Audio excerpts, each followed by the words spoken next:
Welcome to the Horr-Gasm podcast, the show where the serial killer isn't coming for you, you're coming for them. I'm Nick, this is my co-host Allie. What's up, Miss Tasty?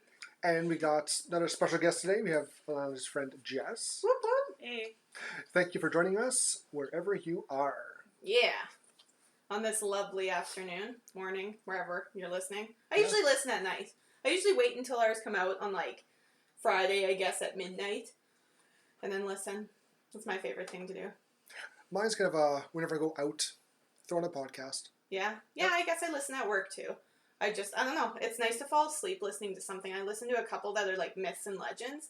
So it's like really interesting to just kind of like have somebody basically lull you asleep. Ooh. It's interesting. And I was listening, what was I doing? I was on Instagram or something. And this ad popped up for, I think it's called Mood or Calm or something. And it's like a meditation kind of an app. But one of the people, their spokespeople is Nick Offerman. Like, who's in Parks and Rec and all that kind of stuff. And he's, his tag is like, I guess I have one of those voices that puts people to sleep. Thumbs up. It's hilarious. Yeah, it's exciting. Yeah. So, like I said, we have a special guest here again today. Yeah. Woo. Very excited to join us, obviously. Totally. Yeah. Yeah, so Jess, for Talking Chop, we wanted to start out with kind of you. And I know that you don't watch a ton of horror movies, but I know you've watched a few. And you do like to watch movies because it's like half of what we talk about is movies and TV. Mm-hmm. So how did you kind of like start watching horror movies? Well, the first one that I watched that I was actually liked was like Scream. Interesting. So the Scream movies. That's a good one to start with. Yeah. Where it's not like the only point is to scare you. Like there's also comedy. It's also kind of has a bit of commentary to it. Yeah, Scream's a good one. That's the one with like Drew Barrymore and then the hey hey hey. Yeah. Courtney Cox. Really? Oh yeah. Well, it's been a minute. That's kind of like when it came to Friends, like that was her big role. Like, everyone knew Courtney from the movies. She was in Ace Ventura and Scream. Really? Ace Ventura? Yeah, she was the Dolphins like PR girl. Oh. Right. Yeah. Okay. Oof. So back in the day. So Jim Carrey slept with 2 out of all the Friends now. He slept with Jennifer Aniston. Yep. And Courtney Cox. Good for him. Yeah. I mean, so. I would have chosen Phoebe personally, but I mean, whatever. Who wouldn't? Right. Who wouldn't? Yeah. I'm a Phoebe guy. So you started with Scream, and I know you've watched a couple, like we've talked about It and stuff like that. Yeah. So some Stephen King ones. Yeah, more like thriller, like like It, right? Like where it's not like the only point is to like jump scare or whatever. I agree. Yeah, I'm not a big jump scare person either. Like I've talked about before, I don't know. There's more to it than just jump scaring people. I prefer more the thrillers. And, like, we've talked about before, like, the psychological thrillers, not so much the jump scares, which is, I think, why The Grudge wasn't really my jam. And, like, every once in a while, a jump scare will get me. Like, when I went to see Dr. Sleep, there were a couple that were like, ugh. Like, you just kind of don't expect them. But I feel like they just set them up just so you can be scared. I hate that. I hate being scared on purpose. Yeah. Oh, that's the best part. But I wanted to, like, I don't get scared by that kind of stuff, which I think is why I'm waiting for, like the golden movie that will scare me, because I get more scared by like the Sinister and that kind of stuff where it's like just creepy kind of like kids and psychological and that kind of stuff. Well, there's a few out there that could probably do it. I'm sure. Children of the Corn might do it for you. We'll find it. There's lots to go through. Lots of Horr-Gasms to be had. We'll find it. Yep. Yeah. So Nick, you have a pretty interesting topic to talk about this week. Well, since we watched They Live today, we kind of did a little dive into other famous John Carpenter films. And he did like a bunch of the Halloweens. Yes. He's known for The Thing. What else do I have here? He's not so much horror, would be Escape from LA, Escape from New York. I really liked, he was part of, I was talking about it before, Body Bags, which is kind of like a creep show sort of a thing. The Fog. Oh, he did Christine. Fun. Let's see, Vampires. John Carpenter. I loved him in Vampires. So does he stick mostly to horror, did you find? Yeah. Yeah? I say he's got quite a few directed horror movies. Okay. There's a few more action, like Escape from LA, Escape from New York is more action. I think the one we watched today was a little bit more on the action side than on the horror side, too. Like, I totally think that there was horror elements to it, but like you were saying, I think it is more of a thriller, kind of. Yeah. And very action-y. You said partway through that, you know, what if Arnold Schwarzenegger was in this? And I was like, you know, he would fit in perfect. Like a corny 80s movie. That's where he's most happy. Yeah, and I like protagonist who, like, doesn't talk. Yes, For, exactly. like, yeah, Care. like or sentences at a time. That's says funny one-liners. Yeah. Right? Yeah. Like, it kind of sounds like he belongs here. Yeah. Yeah. Like, imagine Arnold saying, here to chew bubble gum and Kick-Ass him a lot of bubble gum. Like, I could see it working, Yes. but it's almost too much for him to say. Okay. Like, he has the little short sentences. Yes. Yeah. Like the old Mr. Freeze. What killed the dinosaurs? The Ice Age! Exactly. Or even with Commando, he throws a knife into some guy. He's like, stick around. Like, remember how I said I was going to kill you last? Yeah, you did. I lied. I have a lot of them. Oh my god. Can we watch an Arnold movie? Let's just stop it. Let's just watch an Arnold movie. I think it's any horror. I think the closest would be End of Days. Predator? Yeah. I think maybe End of Days I agree with. End of Days could be seen as horror. Yeah. Predator, I'm sure Predator's in the sci-fi horror category. I think so. If we are considering Alien, I would say that they're definitely in the same vein. Hey? Yeah. Yeah. Yeah, but John Carpenter. Okay, back to John Carpenter. I've seen, obviously Halloween we've watched, but he's got the same sort of feel to his movies, especially like with this era. He's got like some of the shots, the music I thought was great. Oh yeah. So one thing he does really well is music and soundtrack. Yep. What do you think? Have you seen any other John Carpenter movies? I've seen The Thing. Okay. I'm a big fan of that one too. So no, I think it's really good. It's cool to see like some commentary in some like 80s movies where you're like, it has that 80s movies feel. But you're like, oh, okay, we're actually getting into some, like, issues here. And, right, like, talking about things and, like, trying to communicate something. Yeah. I like that about that movie, that it's kind of trying to say something, but not so in your face. Like, they talk about oppression and, like, racial discrimination and, you know, keep people powerful and rich and, you know, world goes down, capitalism, yeehaw.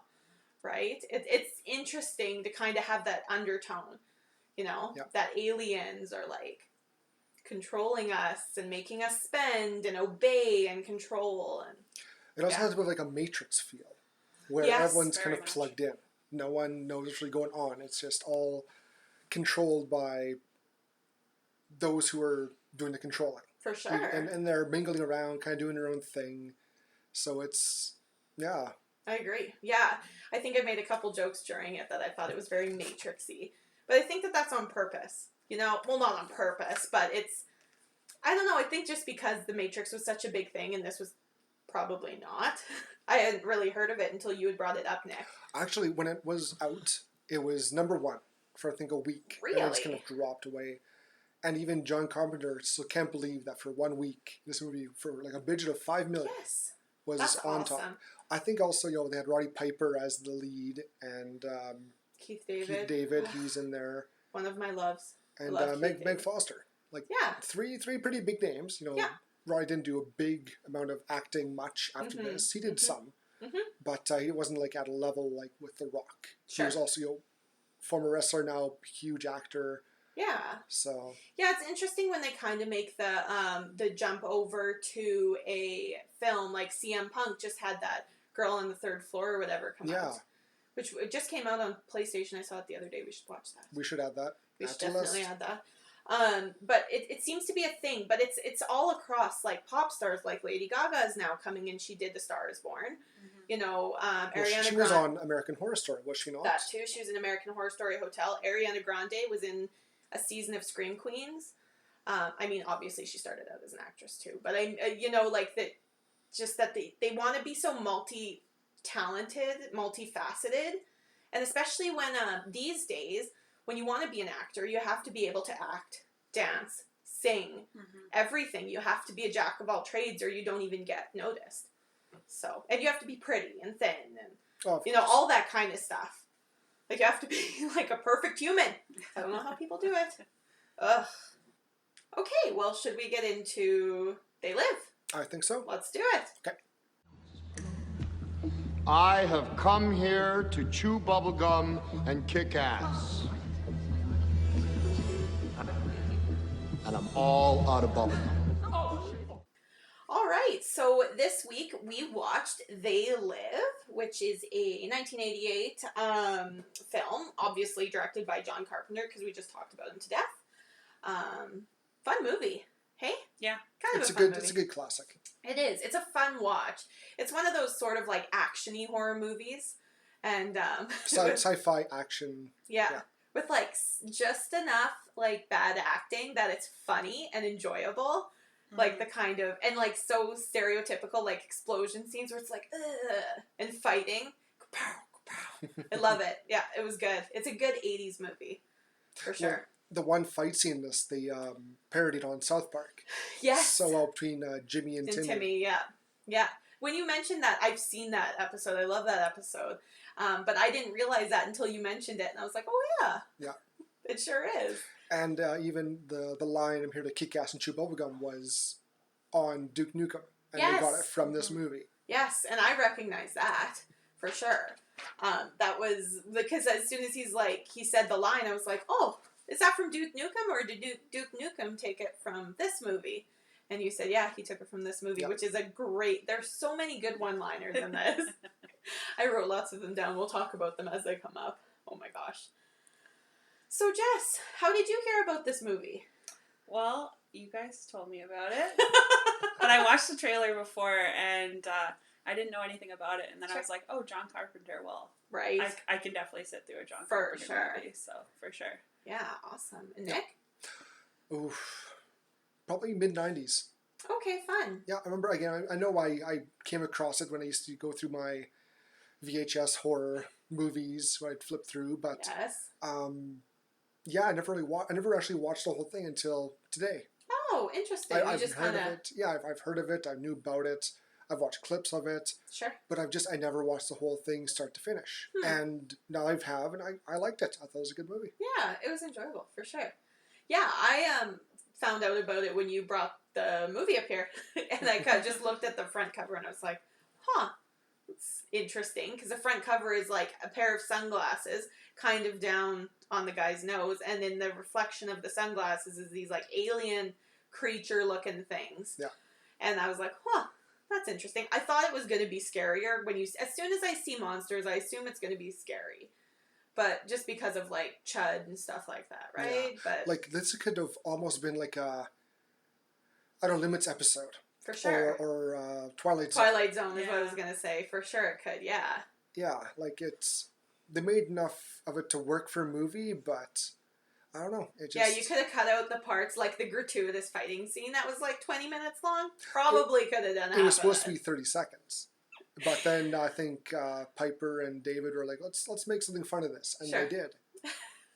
And it's a good little fight scene. It's a good scene, yeah. It is. It's just, I think just because we're so used to faster kind of moving movies these days, I was just kind of like, oh, okay, one of them's on the ground after like 2 minutes, and then it's like, and again, slowly get up and like, oh, okay, they're doing it again. Yeah. It had a kind of a slow plotting plot. For sure. It kind of worked. I for sure agree, yeah. Yeah, it was just part of the mystique of the movie. I think it really worked. Yeah, for sure. I loved it. So then let's go with the characters. There's only 3 main. Yes. There's the main character, Nada. Yes. Which is his name. It basically means nothing. Did they say his name ever in the movie? Nope. No. Okay. Nada. Cool. It goes by Nada. And that's played by Roddy Piper. Yes. Who was born here in Saskatoon. Oh. Which actually I think he was close to where we live. Oh, really? Yes. Same with Stu Hart. Stu Hart lived just over by the school over there. Oh. Oh, okay. Yep. Does he visit Saskatoon, do you know? Like, does he ever come back, or? I don't think so. No? Well, Piper passed away, I think, couple years ago. Sure. So yeah, I remember that. Yeah, you're right. Yeah, I don't think he has any family here anymore. I don't think so. Okay. I don't know. I've yet to finish his biography, which is really a really good read. Oh, okay. It's done by his children. They kind of talk about his starting out in Saskatoon and he went to boxing and then became a wrestler. Okay. When did he move away from here? Oh, his early in his life. Early teens. Oh, okay. He just up and took off and went. He went to Winnipeg, I think, when he was 13. And people argue that he's from Winnipeg. Well, maybe, but he was born in Saskatoon, so right. Fuck you. Yeah. Take that. Yeah. We claim him. That's right. We also have Frank, who's played by Keith David. Yes. He's a lot of voice work. He was also Love him. He's been in a few John Carpenter movies. He was in The Thing. Mm-hmm. I think there's other ones he was in. Yeah. I know him as doing the voice of the Arbiter in Halo. Yep. And he also does the voice of Captain Anderson in the Mass Effect series. And he's awesome. It's just, his voice is the best. Like, it's just such a good voice. It's like the guy who does, what's his name? He's so famous. Darth Vader. James Earl Jones. There you go. He's got a voice like that. Like, who does, like, Mufasa as well. Yeah. He also did the voice of Spawn in the HBO cartoon series. Yeah. Which he did a great job with that. Yeah. Yeah, he's just got one of those, like, velvety voices that's just so easy to listen to and so good for voice acting. Like, he never changes it. It's always the same voice. It's not like Mark Hamill, who does a different voice every time. It's always the same voice. He's so talented. Right? Yeah, he knows what his moneymaker is. Yeah, right. Yeah. Like, and that's like, I've listened to people who do voice acting, like famous people who do voice acting and stuff. And they say it's so much better than acting, because you can go in with your hair a mess, you're wearing sweatpants, and you just talk. Yeah. Just read your script and talk. Yeah. It's not as much fun because you don't get to actually interact with people. Because, even when in the movie people are talking to each other when you're voice acting, you're not there with anybody else. You're just arguing with yourself. Yeah. That can be fun at times. Right. I do that all the time every day and never get paid for it. So I feel a little gypped, but... Well, there's another career for you. Go become a voice actor. Just argue with yourself. I could do that. I'm sure I could. Oh, yeah. And last we have Holly, played by Meg Foster. Okay. And she's done a few other movies. She was in Jeepers Creepers 3. Oh, we haven't got to that one yet. Nope. I think we watched 1 and 2, right? Yep. Yes. Didn't know there was a 3. It's a little bit of controversy surrounding. Ooh, tell me. Director had some, I think, pedophile things going on there. He was rapey. So, he was rapey. Yeah. That's too bad. That sucks. Who was the director? Oh, I forget his name. Oh. When we do it, we'll. Well, that's like the thing with Rosemary's Baby. People are like, "Oh, Roman Polanski." Isn't he the one? Mm-hmm. Yeah. Yeah. But see, the people can't. You can't really throw the movie under a bus for something the director did or an actor. Yes, right. it's horrible. It's it's really really bad, but it's a movie. It's not centered around their actions. Yeah, I think it's hard. I think because he probably still gets royalties. So you kind of So you kind of got to pick your battles. You'd have to. There has to be some way though for them not to. You download it, you illegally download it, and say, "Fuck you, Roman Polanski." That's how you do it. Well, and his whole thing was like he never really paid for what he did. That's exactly it. He ran away. Kind of got on a plane and was like, "Peace," and bye. And Try and expedite this. Yeah. Yeah, he just never had to face the consequences of what he did. Yeah, right. Yeah. Some people. The whole thing. Some people's directors. Yeah. God. Anyways, Rosemary's Baby just got added to Shudder, so I might watch it. Oh. Side note. Oh. Don't judge me. Nope. I don't listen to R. Kelly or Chris Brown anymore, so I can watch one Roman Polanski movie. Right? I think that's okay. Fair. Perfect. It's my trade-off. Oh, so should we get into the movie? I think so. Yeah, watched it. It was fun. We open on Nada walking. Yep. It was great. Yeah. Yep, just he's got his backpack with his sleeping bag, a little bit of everything, some tools we find out, and he's wandering. He's just a wanderer. Yep. I'm a wanderer. I saw that coming. So yeah, he's coming in and just new to the city, and he's looking for work. Yeah. Goes to a construction site and asks one of the guys who hiring, and It's like, well, this is a union job. Yeah. And what I don't know what he's trying to say by that. Is he saying like I can't hire you? Like I need to talk to somebody else? I think so. I think you have to be. His workers are hired on by the union. They're getting waged by the union. I see. By him hiring someone new is kind of breaking union rules. But right. I guess when they looked over, all the other workers were a bunch of not Filipino, Mexican. Sure. They're just kind of joking around, not really doing their job. Yeah. Because unions. Like, not kind of said to the foreman there, well, where's your guy in charge? And where's your site manager or something? Yeah. I think he kind of talked his way onto the job. Yes. Mm-hmm. Yeah. So. Which is good. And then we meet Keith David, who I guess is Frank. Yep. Yeah, and they form a little bond. First, we get like a nice like Roddy Piper doing like manual labor with his big bulging muscles. Just that. Bad. Yeah. It was definitely not bad. Yeah. Yeah. It was a nice shirtless shot. No comment. You can appreciate a nice shirtless man, a nice sweaty shirtless man. Sure. Greasing him up. We get some boobs at the end, so it's a good true. trade-off. You got to even it out. Yeah. so the day's over, and Frank, he's a nice guy. Yeah. Just kind of give us now the heads up if you want some food or something. There's a place over here, and so Nada kind of follows Frank, and Frank's a little nervous about that. Yeah. Why are you following me? I don't go somewhere else. I know where he's going. Yes. So, fair enough. And you go to this kind of homeless little, not a shelter, more of a...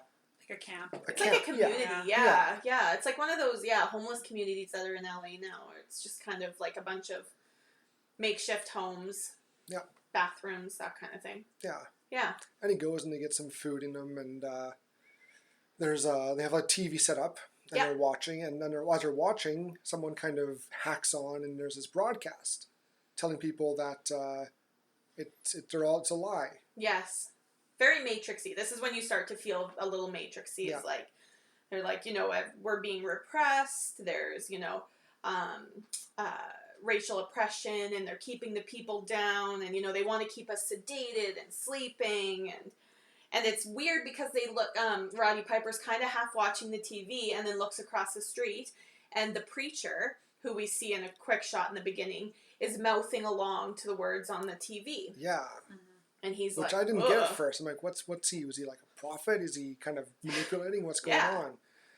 And the screen kind of goes back to normal. And those who are watching kind of, my head hurts. I have a headache. Yeah. And some guy kind of helps preacher across the street to the little church across the street. Mm-hmm. And Piper is not. He's like, well, a little mental note. Yeah. And next day, he sees them kind of mucking around. He kind of asks about it, and some late night choir practice. And like, well, they got to do their work, and they got to get good at it. He's like, yeah, at 3 a.m. Mm-hmm. Yeah. So, okay. So Nada he went and sneaks in, and he's snooping around, and he finds out that all the singing is a recording. Yes. It's a front. Yeah. And there's these chemicals around there. Yeah, it's a lab. We're thinking, meth lab. Yeah, we thought meth lab because that's, where your head goes in 2019. Yeah. But no, that's a bunch of, like, sunglasses that have been made and boxed up. Mm-hmm. And, again, Roddy kind of takes a little notice of that and starts watching the rest of the day. He grabs some of his binoculars and just watches. Yes. So he does that, and, Yeah, and so Keith David comes over to talk to him, and he's like, what are you doing? What are you doing?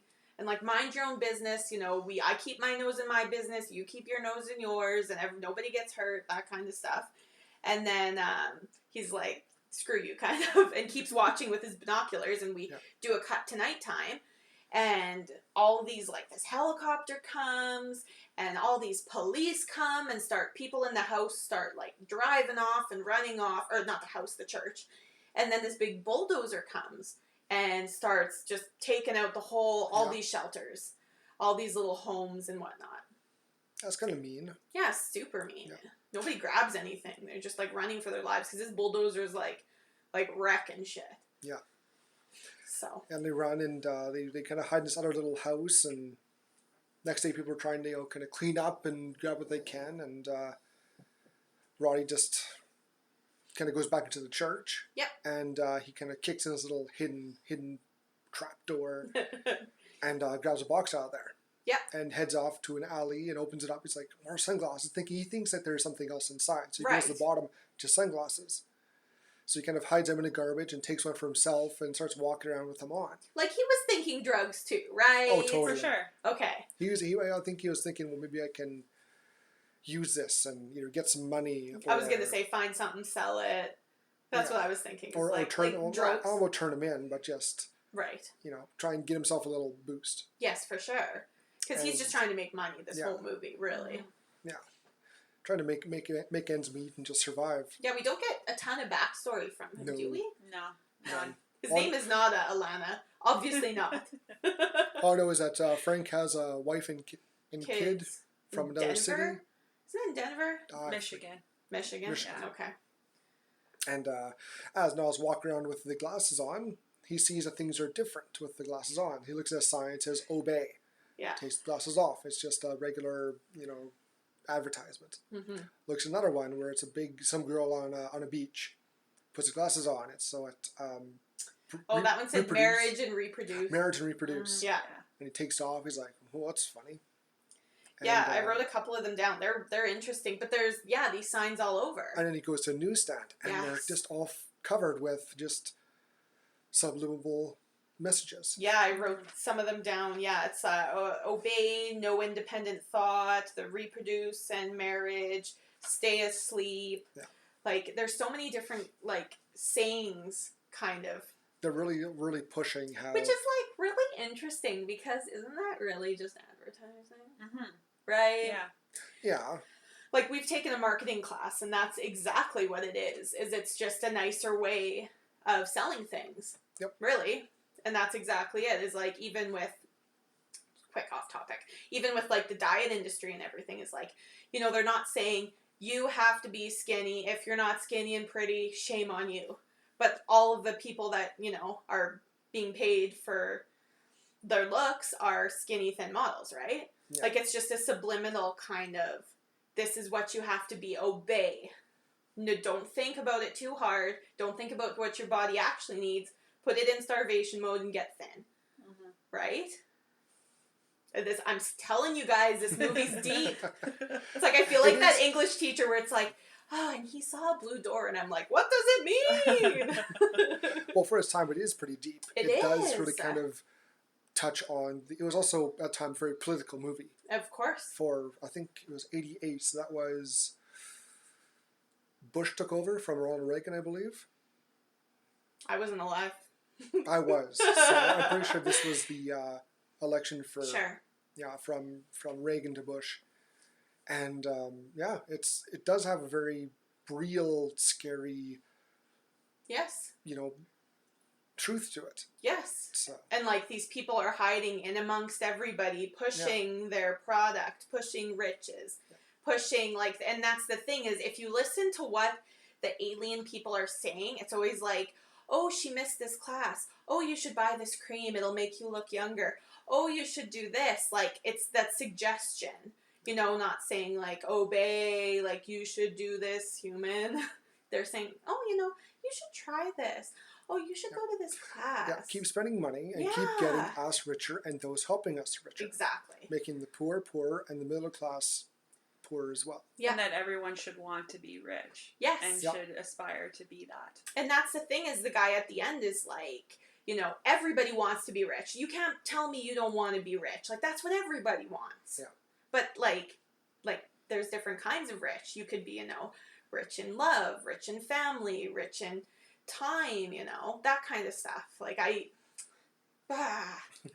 Money. Yeah. But you know what? Speaking of money, when the one guy is paying for something at the newsstand, the money says this is God or something. What does it say? This is your God or something. Yeah, this is your yes, God. Yeah. Yes. Yeah. And isn't that telling? Honestly. Oh, very. Which is so interesting because the priest character, he's Blind. And so he's you don't understand. I can see now. I can see. And it's okay, so Yeah, didn't he say, like, I've lost my eyes, but God has given me the ability to see? Yes, now I can finally see, or something like Feels that. very Daredevil-ish. Yeah. Yeah. Right? Yeah. So Nada, back to the movie. Yeah, right. No. A little social commentary. So Nada's back doing his thing. He's just snooping around, trying to see everything with the glasses on. And he starts to notice that people are looking different. Yes. Some people have they have like big shiny eyes. They have their teeth kind of sticking out, blotchy kind of skin. Yeah, it's like they have no skin almost. Yeah. And he kind of it's starting to get to him. He thinks it's a joke. Mm-hmm. And he goes into a market, and he's still looking around. And he sees people, humans and the aliens, interacting, and he kind of snaps a little bit. He starts insulting this one woman. Yeah, you look like your face was formaldehyde. Exactly, and she goes for like a walkie-talkie on her wrist. Yes. And says, "Oh, we got someone who can see." Yes, that's exactly. Yeah, I've got one that can see. Yeah. And they all kind of start looking at him and they follow. And they're all talking to their little wristwatches. Mm-hmm. Kind of giving a description. Yeah. And so he takes off, he runs, and the police are after him. Mm-hmm. And they catch him in an alley. And he sees with the glasses on, oh, they're aliens too. Right. And they tell him, well, you can either go and have a little talk about this, or I can splatter your brains. Yeah. And Piper's like, or Nada. I'll call him Piper. Yeah, that's what I was doing. Roddy Piper. He's Piper. He's Roddy Piper. Yeah, he flexes his big muscles and beats them up. And he shoots them. He grabs his gun and shoots them both. Yes. And he goes and grabs a shotgun from the cop car. And runs into the bank. He's a kid. He goes to hide, and he runs the bank. Yeah. And one of the best quotes. I'm here to kick ass and chew bubblegum and all out of bubblegum. Yeah. And he starts shooting all the aliens. Mm-hmm. And of course, everyone else sees him as people. So they're like, oh my God, he's shooting people. Right. And the police are just chasing him down. And he finds this woman, Holly. Yeah. And he kind of gets her to take him to her place, to help him get away. Yes, exactly.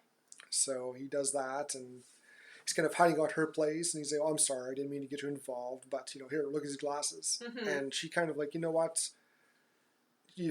If I look at him, I'm going to tell you you're going to hear what you want to hear anyways. Yeah, like you're the one with the guns. Yeah. And Holly is like super into him. Like we can't even pretend that she's not eyeing him up and down.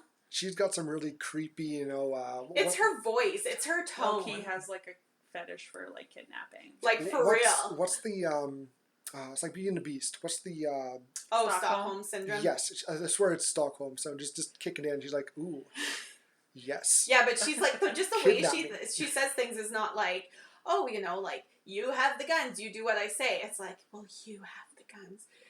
I'll do whatever you say. It's like, you don't got to say it like that, girl. Like, I get that you're acting, but oh my gosh. That's why I was making jokes that, like, this is obviously one of her fetishes. Just figure out your safe word and get into it because, like, we can all feel it from here. Yeah. So she goes and asks, can I get a drink? He's like, yeah, get a drink. And he's kind of nodding off, like he has the glasses off. Yes, it shows and he talks about what a headache he gets. Yes. And that's why. He says it's like coming down off of a drug. Yeah. That's why he's so, like, out of it. Yeah. So she goes and gets some wine of all things and sipping away. And I feel that. I'd want a drink if somebody kidnapped me, too. Oh, for sure. And he mentions, what do you do? Or he asks her, what do you do? She's like, oh, I'm with TV. He's like, oh, great. I can get this out here. I can broadcast. And she smashed him with the bottle of wine and pushed him through the window. Pushes him out a window. Oh, my God. It's and he just falls and rolls away, kind of stumbles and crawls to safety. Yes. I want to pretend like I wasn't even that badass. Yeah, exactly. Just, like, gets up, like, I didn't just fall 15 feet. Well, he hears like the sirens coming, and he forgets the glasses. Yeah. And we see Holly kind of sit down and pick him up, and Yeah, and so she's kind of looking at them, and you can tell that she's like, well, maybe I should have just put the glasses on. Yeah. But she called someone. I guess it's the cops. Yeah. Do we guess it's the cops? Well, they showed up right away. We're allowed to assume she called the cops, but her first thing she said was, yes, I'm all right. Yes. It's kind of a very strange thing to say. It's, a few of the things, other than her dress, which, like, obviously she would say her dress, that's when I thought it was the cops, but just some of the stuff she's saying is very, like Like, I don't know if maybe she was calling her employer, like, to talk. Because, you know, if reporters, when something happens sometimes, I always think of, like, Nightcrawler, whatever that movie was with Jake Gyllenhaal. What was it called? I forget. Yeah, I think you're right. Something like that. And, because they want to get that story, right? Yeah. Like, this guy that has, what's it called, just killed all these people at the bank, kidnaps you, that's a great story. You know what I mean? So that's why I thought, well, maybe she's calling her somebody else. But she talks about her address. So I don't think she was a reporter. She was just like, she worked at right, the... right. She just worked there. But still, you know what I mean? Like, you could kind of get the story on the air first. I got a big story for you, yeah. Exactly. So, yeah, so Piper, he kind of wanders off and he... and he's stumbling a bit, yeah, so he's a little back. hurt. He finds... he goes to where he used to work with Frank. And, well, he goes to the garbage to grab more glasses first. Yes. Doesn't he? Yeah. Yes. Yes. Because he lost his. That's right. He goes and get his first. Yeah. And he finds, they dumped it. Yeah. And luckily, at the same time, it was right then, and the trash truck, garbage truck, you bet, is there, and he goes and crawls in, grabs a box of what's left, and it was weird how the guys in the truck were just arguing with themselves. All of a sudden, they dumped the truck. You bet. And I don't know why they dumped the garbage. They just did. And yeah, no, this is after he runs to Frank first. Yes, and says, and here you gotta check this out. And Frank, I guess people have heard now. There's they have a warrant out for him. Like there's a picture on the screen to look out for him. Yeah, and he's like, man, you killed all those people. Like, get out of here, buzz up. And Piper's like, they're not people. Yeah. And Frank, he's a little upset. Like he's trying to stay neutral as possible. Yeah. He's really getting shit. Right. But he tracks him down, and Piper, he tracks him into the back alley when he has all the glasses. Yeah. And Piper's telling him, you got to put them on. You got to see. And he's like, I don't want your shit. Don't get me started. And they start fighting. Right. They got the little fight scene. And eventually Piper gets him knocked out enough that he can put the glasses on and kind of forces up to look. He's like, see? And yeah. Yeah. And so he's convinced now. Yeah. And, Frank can't believe. He's like, well, how long have they been here? What is this shit? And Piper's like, yeah, now you know. And they go and they find a place to hold up at a hotel. Yeah. And they kind of hide there for probably a day or two. There's a bit of a time. A bit of a time lapse. Yeah. Yeah, and then they see the guy who was like the head of the sort of shelter community, it seems. Like, he was kind of telling him to fix stuff and whatnot when they were there before. Yeah, he's one of the big heads behind the... Exactly. Because they're behind disrupting the TV and trying to get people to learn. Yes. And hear what's going on with the alien invasion. Exactly. So he kind of sees Frank in the hotel lobby, and he's like, oh, man, like, there's a meeting tonight at 11 p.m. You guys should come. Because he sees that he's got the glasses on as well. So, they took the red pill now, so they're all in it together. Yeah. They're all in the big spaceship. It's whatever space. And so they're like, all right, well, let's get to this meeting. So off they go to the meeting. And as soon as they walk in, they actually get contact lenses instead of their glasses. And the woman is explaining that they work much better. And I don't know how. Well, I think, it looks like there's color now. Yeah, that's color. What I mean is that, like, it's kind of, like, some of the shots are still in black and white. I think it's also, they kind of figured out that the sunglasses were a way to see them. Yes. So this is a way to, be less, stand out less. Yeah. Because they're just, talking about how they're going to fight back. Yeah, you look less like the Blues Brothers and more like a normal hero. And they're kind of discussing at the meeting how they should fight back, maybe spill some blood. Yeah. Which, Piper did lots already. Right. Which was totally ignored. Yeah. And, he's... trying to figure out. They're trying to do things more subtle. Yes. Don't take risks. Don't get caught. I just have to go back because when they get to when Frank first puts on his glasses, Roddy Piper says the line, "Life's a bitch and she's back in heat." And I was just going through my notes here and I was like, oh my god, I have to say that because it was so good. It was so funny. And it's, like, so quick in there, too, that he just drops these. It's hilarious. Piper does a great job in this movie. He really does. Was he in many other movies? A few. Nothing major. Nothing like this? No, nothing this big. Oh, it's too bad. Ugh. So, okay. So we got the contact lenses. We got the watches now. They've got watches. Right. So they were talking about them, kind of, and they've sort of figured out that that's how they communicate with each other, and they can also like beam me up, Scotty.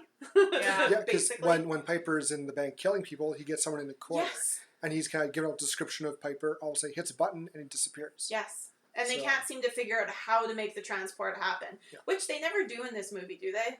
They make a big to-do about it. It malfunctions. Oh, okay. Which we're coming to right away. Okay, here. cool. When because they're told, don't let anyone follow you. Well, someone got tipped off, and the police just blow wall, and they come in, guns blazing, and start killing everyone. Do you think it's Holly? Yeah, for sure. Yeah, really? Yep. Like, so it's not like a... Because when they're meeting there, Holly shows up too. Because they mentioned how they're probably at the news station. Right. And she's like, nope, it's not there. It's clean. Okay. And yet that's where it was. Right, you're right, yeah. So, and of course, Piper's like, oh, you see it now. Haha, now we're going to do stuff. Yeah.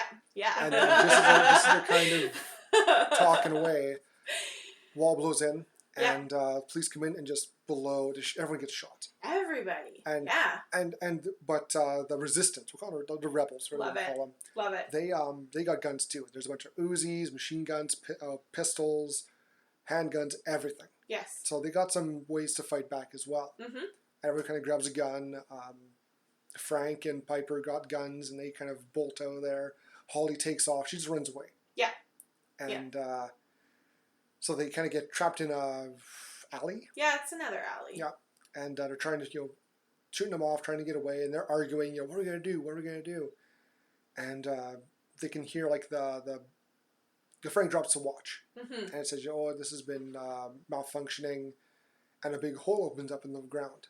Oh, okay. So, cool. Pepper's like, well, all the way out is down, so they both kind of hop in, and they're underground city. Yeah, they're in, like, a bunch of tunnels. Yeah. Mm-hmm. Yeah, which is cool.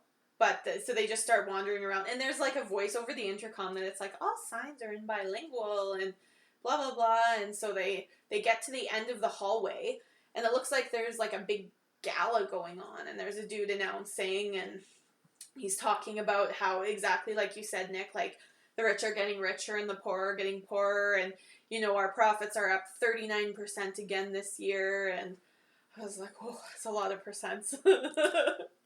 Yeah. So, that's cool. And, so there's another good line here. There's another good line. When they're just leaving the meeting, he says it very quietly, too. He says, get set to sweat. Feel like we're going to start pumping iron, like, immediately. Yeah. So, anyways, when they're at this gala ball thing, everybody's all dressed up, but Frank and Piper are wearing, like, same clothes they've been wearing the whole movie. Which is, like, Piper's in a plaid shirt and Frank's in just a sweater kind of type thing. And this guy walks up to them, and he's like, oh, you're so underdressed, like, you're sticking out kind of, and, oh, I'm glad you finally got here. And I don't know, we're trying to figure out kind of where this guy was from. Like, we didn't really recognize him. I think he was the foreman. Was he? Okay. Because we also learned that the aliens, they let people, like humans, know what's going on. Yes. If they help them out, they get promotions, they get money. Basically, they plan on greed. Yes. So if you help us out and you follow Stay us, complicit. Yep, you will get rewarded handsomely. Mm-hmm. And I guess quite a few people do. This is like corporate America. So he's obviously he's a sellout, and he kind of shows them around. They show that they can like teleport to different planets. They call it like this, like the third world they've taken over. Yes. So they do that.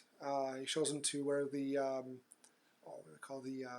signals being broadcast, and he kind of just it's like a control room almost. There's tons of 80s TVs. Inadvertently kind of spills the beans. Yeah. And trying to in Piper, where's the big signal? Where's it coming from? Can I see the? Can I go in there? Because I've never been onto a never seen a TV set before. And he's he kind of went to the two aliens. Yeah, me and these boys, we go way back. We're close. Yeah. And he's like, can my buddy go in? He's like, no pass. Yeah, let me see your authorization pass. Yeah, you know that. And they're like, here it is, and pull guns out. Shoot him. Pew, pew, pew, pew, pew. Yeah, I love that. I love when action movies and like do that kind of stuff. Like, you want to see my badge? Yeah. Yeah. And so they're kind of running through, trying to find the main source of the signal. Yes. And also he's asking, do you know Holly Thompson? Yeah. And so one lady, she's like, whatever. Kind of puts it to her side, and they go into this other room. Where's like a big satellite? Where's the way to the roof? And they kind of point, oh, it's up the stairs. Yes. Okay. So they head up the stairs, and they run into Holly. Yeah. And they're like, oh, great, Holly, you know, we're headed to the roof. We're going to stop this. Bop. And Piper gets a little bit ahead of her and Frank and is running up to the roof because obviously he's jacked. And so they run to the roof, and her and Frank are behind, and they're talking about, getting up there. And she shoots him. Yep. She pulls a gun from... You see her hands behind her back, and pulls out, and nice cutaway shot. But the gun puts a gun right to Frank's head, and then cutaway to Piper. Boom. Yeah. And so he gets to the top, and he's like, oh, like where are you, Frank, Holly? And then she walks up, and she's like, well, I'm here. And then she's got the gun, and he's like, what the heck? And she there's a little bit of exposition, and she just kind of explains a bit how, it's worth, you're wasting your time. They've already taken over. So this is actually Holly. This has been her the whole time. It's not like she's an alien now or something. No, she's human. Okay, so she's just one of the double agent. No, just collusion. Like she's with them. She helps them. Okay. That's why she got the big snitch. It's Call her Takeshi. Snitches get stitches.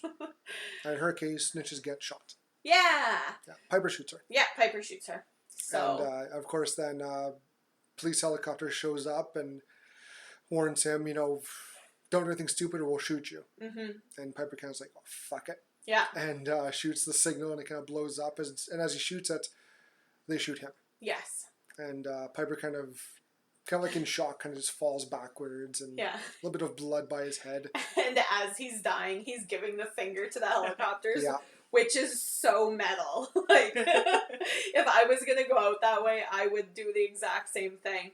And I gotta say, like, I'm a sucker for a good story where everything's happy in the end. But I really like in this one how the main characters die. Yeah. Because if you think about it, like, there's no way that they would have won this. You know what I mean? It's too big. Yeah, it's too enveloped. Like, when they talk about how this has been going on so long, it's, there's no way they could have done anything else. So, like, what are they going to do? You know, it kind of reminds me almost of, in Running Man? Have you seen Running Man, Jess? Yeah, it's been a minute, but yeah. Yeah, for sure. How at the end, this underground movement kind of comes up and destroys the TV show, The Running Man. Right. It's like, okay, yeah, Arnold saved the day, hooray. But, like, what happens after?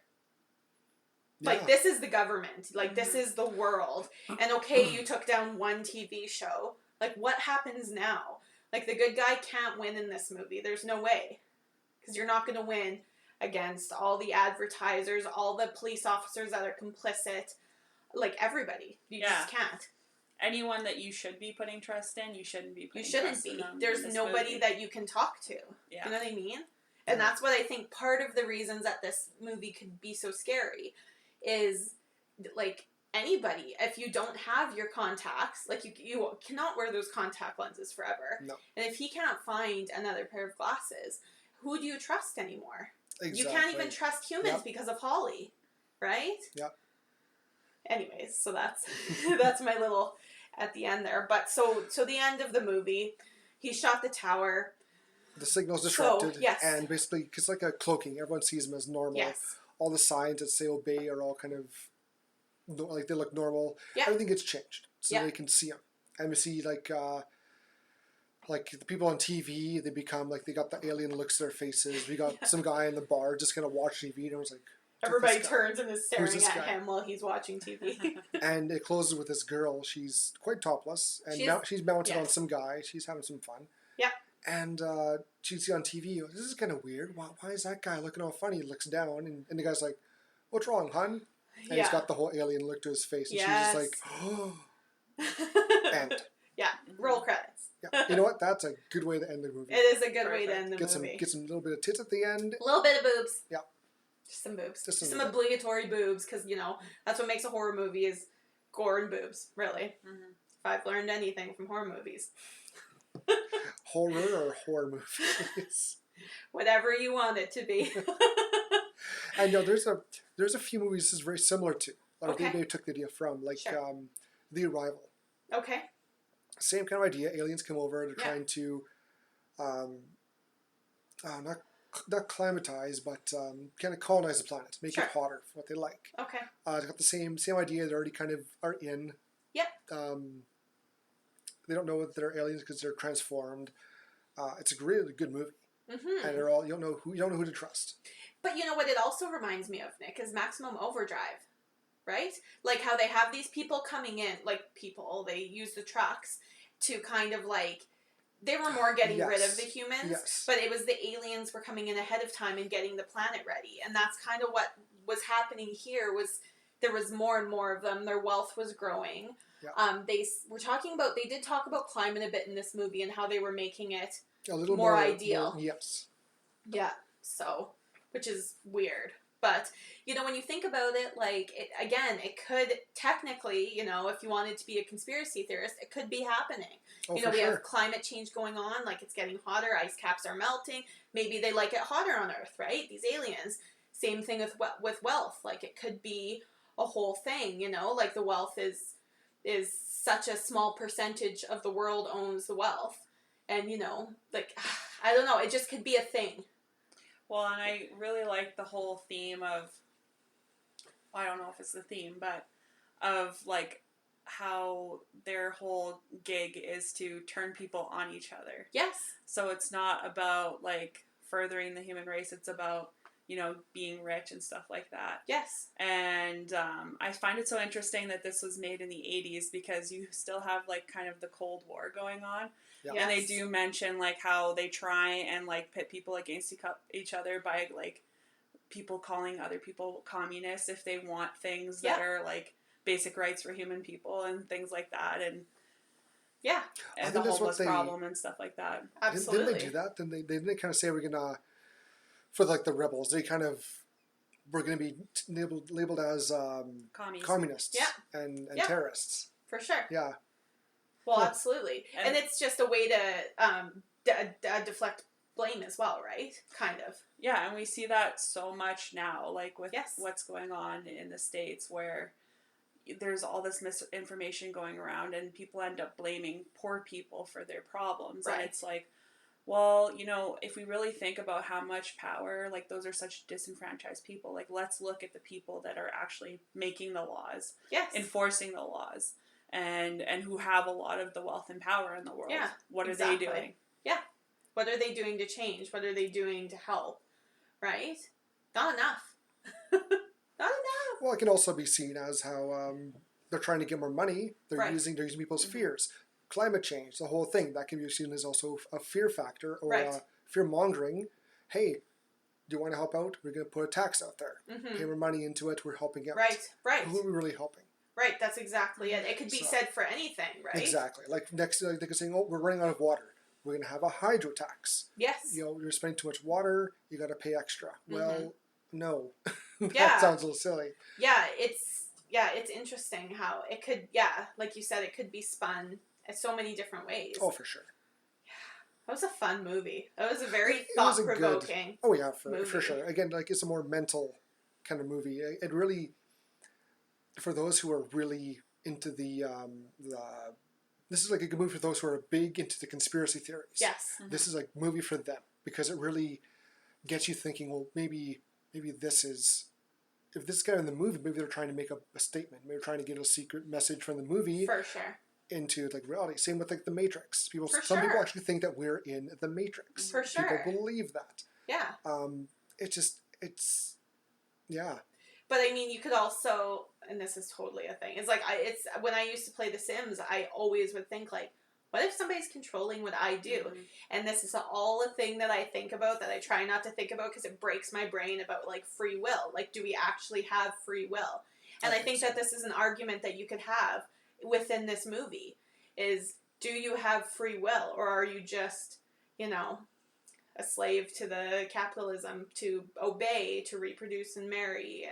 But I find like even marry and reproduce, that's declining a bit, isn't it? Yeah, like people are not getting married as much anymore, or having as many kids. Like even my grandma, she had tons of brothers and sisters. My mom had a brother and sister, and then me, it's just my sister and I. Yep. You know, like it's the amount of children being had is getting smaller too. And even like in China, they have a one child max. Yes. You want to have more, you got to apply for it, you got to pay for it. Exactly. Because of overpopulation. Yes. I think China's kind of got the right thing there.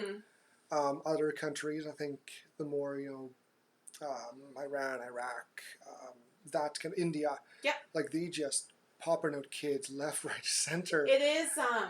It's partly that. It's also partly like I think like you were talking about kind of the poor and like when you're poor and sometimes uneducated. It's the same thing in Africa. You don't have access to correct birth control. Yes. Or ideas behind it. You know, like, you know, if you do this, this happens, sort of almost. Or you know, you're having kids that you don't want, like something. And you know, I don't know if you guys have seen The Handmaid's Tale. No. But I think, you know, when you look at what China's doing, and as far as like having the government involved in your life, you look at it and you're like, okay, well that's still not a good way to go. Like you're trading certain freedoms in order to have like this sort of collective society. Yeah. And you're not sure what that could end up being in the end. Right. Yeah. Yeah, like there's so many different ways to think about it. Like, I don't know. And the thing is like that I don't like I think it's interesting to have a cap on the amount of children because of the different, I don't know, cultures and the space like that they have in such a smaller country. Like Japan is the same thing. But what happens is you want a son. That's a thing. You always want a son. So with daughters, they start to like have birth in secret and like just leave them at orphanages and stuff. So there's like, you know, for each step that you're taking that could be good, there's also a bad side to it, right? Because not everybody's going to follow the rules. Well, and now so many years in, there's such a larger population of men in China. Yes. That you have a large quantity of people that, you know, if you're straight, you're not going to find a partner. That's exactly it, yeah. It's crazy. This became a very deep orgasm. I was going to say, this is like, yeah. Wow. Long Horr-Gasm. Well, let's try and get things back on track here. Yes. Which is, you know, having these little discussions, nothing wrong. It's good to have these opinions out there. But how would you rate this, Alana, out of 5? Out of 5? I think it's a nice middle of the road movie. I'd probably give it like a 3-ish. I don't think it's like it's not, you know, gonna make a resurgence and all that and people are going to be talking about it. But I think it is an interesting movie for people to watch. Oh, yeah. Yeah, there's nothing wrong with it. It's a fun movie. It's, even though we made it a little bit, like, more intense than it's, I think, intended to be, I think. It's fun. It's like watching an 80s action movie, I think. Yeah. Yeah, for sure. How about you, Jess? Yeah, I'd give it a 3. I think the 80s action movie thing is such a good, like... It's hard to hate. Like boat, I guess you would say, on the river to like actually like making a good commentary. For sure. I think for the 80s this was doing something that maybe you didn't see very often. I think of it kind of like Blade Runner, where it was a very dark, depressing movie and it kind of drags you down. But this, because it was such a kind of a fun movie, you're exactly right. It's like a nice transport vessel to carry these really intense thoughts on. For sure. How about you, Nick? I give it a 3 too. Awesome. It's a good movie. As a horror movie, it's lacking. Yeah. Like the makeup for the aliens was probably the most scary. Yeah. There's hardly any blood. I wanted to know if the aliens bled differently or anything, but we don't see it. Yeah. Missed opportunity. Because most of the time, when he's looking through the glasses, it's all black and white. Exactly. But when the signal's turned off, you can see him in color. They're kind of bluish. Yeah. With like got scabies for cheeks. It's a cool design. Yeah. Little, you can, you know, it's pretty obvious that they're wearing masks, but and gloves. And gloves. They don't actually paint their skin. It's just gloves. Yeah. But it's a fun movie. Piper does a great job. You got Keith David, who does again a fantastic job, and just really like sells it. Absolutely. He kills this movie. Yeah, he's such a good actor. I'm glad he was in this. I am too. So we have last is Ichabod's Kill the Flick. You And betcha. there's a few deaths, but nothing too oomph. Yeah, like, oh my gosh, that's definitely the kill of the flick. I think. What do you think, Ichabod? I think. Yeah, she was like in the Nada's death. Piper's death at the end. Absolutely. It was the most important. Like he kind of sacrificed himself for the main reason. Yeah, I agree. He sacrificed himself, and I think at the very end, when he's again, like I said, lying there and then gives the helicopter the finger, it almost was like a throwback to like Terminator 2 when he's drowning in the magma and then does the thumbs up, right? Yeah. That's what I always think of. Awesome, yeah. So that's why I kind of thought of that as it kind of is a throwback to another 80s movie with Arnold, who we've talked about a lot. Should have been in this movie. Good old Arnold. Yes, and next week we are going to be doing, well, it's our Christmas special. Ooh. Yeah. We're going to be doing Gremlins, That's a good Christmas movie. which I've never seen. You have not seen Gremlins. All I know is don't feed them after midnight, which I feel like is my rule too. So I kind of feel an affinity to them. So that's exciting. Cool. And we were kind of thinking Black Christmas or Gremlins, but You know what? It's a toss-up yet. yes. Or we might be Gremlins, might be Black Christmas. You know what? Let our viewers find out. Yeah. For a Christmas Keep special. you guessing because the new Black Christmas comes out too. So. I've not heard anything good. I heard they Listen, dropped it to you. PG-13. Oh, sad. Well, they already with R-rated movies, it's more oomph. You get a little extra Right. leeway with So the horror. someone's not dying with saran wrap around their face is what you're telling No, me. it'll be like a Snicker bar in the nose or something. I don't know. So sad. So sad. But you know what? We're still unsure which one to do yet. You betcha. Let us know if you have an opinion. I would love to hear that. Yeah. And I'm sure you said before, we also have a YouTube channel now. Oh yeah, we do. We made a YouTube channel. Ooh. That's our thing now. We're on YouTube. Yeah. So if that's where you like to listen to podcasts, we're on there. You can just search us up at HORR-GASM podcast. There we go. Horr-Gasm. That's us. So thanks everybody for joining us. This episode was brought to you, as always, by our executive producer, Ichabod. We hope you enjoyed your Horr-Gasm as much as we all did, all three of us today. Please don't forget to rate, download, and subscribe. Also, like and follow us on Facebook at Horr-Gasm Podcast, Instagram at Horr-Gasm, and Twitter at GasmHorror. Like we said, if you have a movie you'd like us to review, this is the best way to let us know. We hope to see you again next week, because we have such sights to show you. Plenty of Horr-Gasm for you.